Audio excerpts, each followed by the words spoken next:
Shalom Israel partners, and welcome to our weekly report.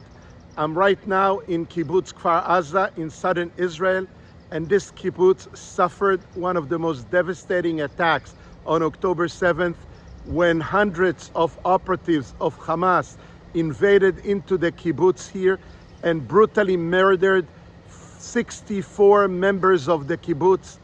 18 soldiers and security people were killed during their attempts to push back the Hamasniks, and also 19 members of the kibbutz were kidnapped into Gaza.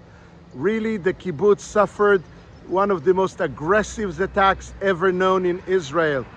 But as I'm here in the kibbutz right now, I can show you, as I turn around behind me, what's happening here in the kibbutz. Behind me, there is a construction site, literally, and the kibbutz is being rebuilt right now.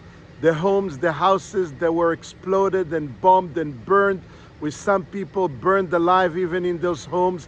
Now the members of the kibbutz, together with the state of Israel, decided that we are not going away.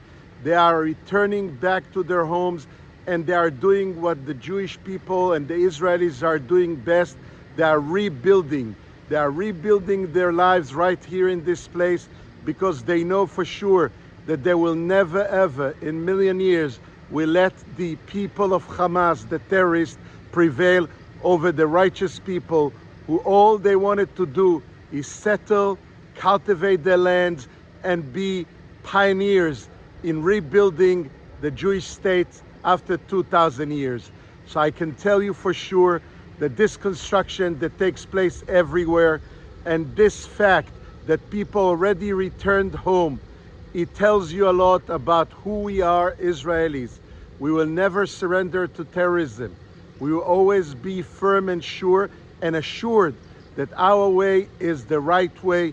Our way is the way of the Lord God of Israel, because He have given us this land once again after we came back from the ashes of the Holocaust, so we can rebuild it and be here forever. So from kibbutz Kfar Azza, that suffered huge attacks, I'm telling you that this is a place of resilience, this is a place of strength, and this is a demonstration of the unity between the people of Israel and their land. This shall never separate. People will believe in the righteous of their ways, and we believe in the Lord God of Israel, who miraculously brought us back home, and this time forever.